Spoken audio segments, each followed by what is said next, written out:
پتا باندې که حسن دے تمام لکه کشمیر زما هم سوے هر اندام لکه کشمیر تاشکند او د پیرس نه مزله بد نه دی خو ماته د خړی پښتونخوا هر یو مقام لکه کشمیر د نظم عنوان دی روا بغاوت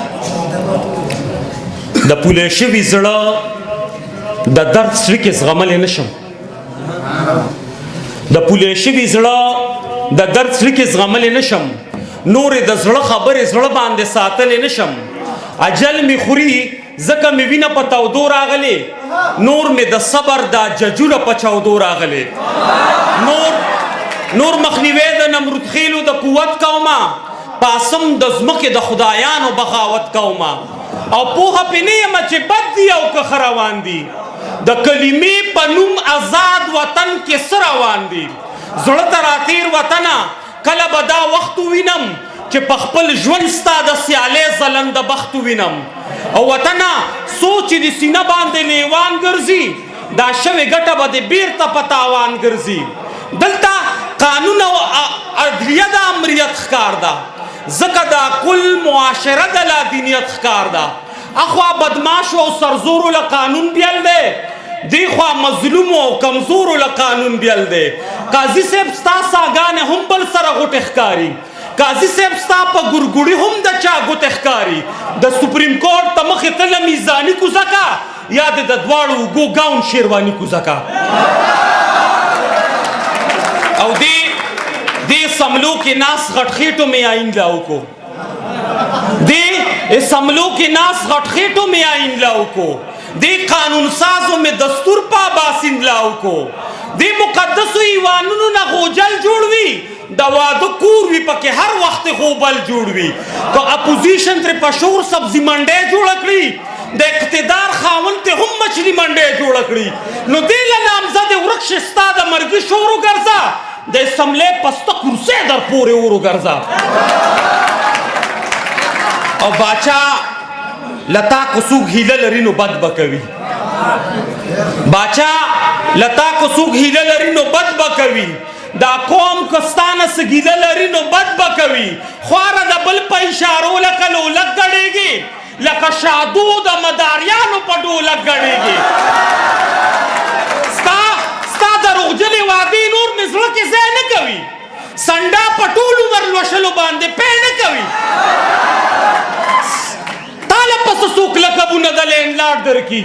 تالا دے محض پا تقریر باندے ایوار در کی سنگ در سرچ دا ظلمو دا زلگی چولا بستی دا سدی شیر کے پتا وقت خرابولا بستی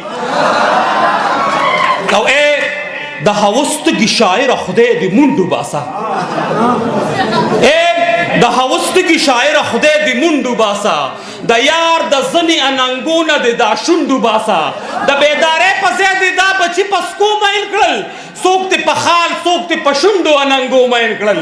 منم چتا تا دا دروغ و ترشا جون خوگ دے خو ما تسپینو سپینو ویلو کے دا خون خوگ دے او منیر صاحب سنگا با بادرنگ تا کرے لوائی ما منیر صاحب سنگا با بادرنگ تا کرے لوائی ما زدی پہ مرشم خدا لتا بدا لوائی ما چاکی چی زیشتا نو آغا تا بخبل پیر وائم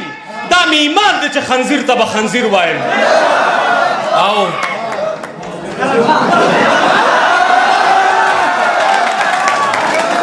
دا انبیاء وارثانو تا سلام کوما دا انبیاء وارثانو تا سلام کوما دا حق پرستو علماء احترام کوما خدا بازی مولیان مذہب تا زیان رسوی دغه د دین په جامه پټ دین ته نقصان رسوي دغه ناحقو زه ټوټې ویشلی یم دوی د فرقو په اره باندې څیرلی یم دا د فرقو په زنځیرونو کې بندي چا کړم ته بریلي دی پنجپیري زه دیوبندي چا کړم شرخوښې نه مالیار شه ښکلې ګلستان تیار کا ګینې دوزخ تلو ته زمونږ نه مخکې ځان تیار کا او اللہ دے دی اجی صاحب نمسا پٹکو باسی اللہ دے اجی صاحب نمسا پٹکو باسی دا چی پا گیر لاس وخی تصبون ٹکو باسی دا چی روان دے دا چې روان دی او په لاسو کې پنسي اخلي دا بډور چې په روغو کې پیسې اخلي بشر نزبرګ دی خو د زړه کور کې شیطان ساتي چینجي اخره چې پردي کور نه روان ساتي رورې دا کار مې چرته نه دی کړی ډېره مهرباني الله دې دی اجي صاحب نم سا په ټکو باسي دا چې په ګیره لاس وخي تسبونه ټکو باسي دا چې روان دی او په لاسو کې پنسي اخلي دا بډور چې په روغو کې پیسې اخلي بشر نزبرګ دی خو د زړه کور کې شیطان ساتي چینجي اخره چې پردي کور نه روان ساتي او جمهوریت د صحافت په کالو ښکلی ښکاري یو صحافي د په حقیقت په کالو ښکلی ښکاري جمهوریت د صحافت په کالو ښکلی ښکاري یو صحافي د حقیقت په کالو ښکلی ښکاري خو دا ځینې صحافیان په خوله ګونګي کړې ربا که هدایت نه اخلي وخت یې د مرګي کړې ربا دا په چینلو چې لګیا وي ضمیرونه پلوري د څو روپو په بدله کې ایمانونه پلوري غواړم چې ټول د مظلومو په سر ډال جوړ شي د کونډو رنډو خویندو میندو په سر شال جوړ شي حافظ صاحب اوس په آخره کې ګناه کبیره کومه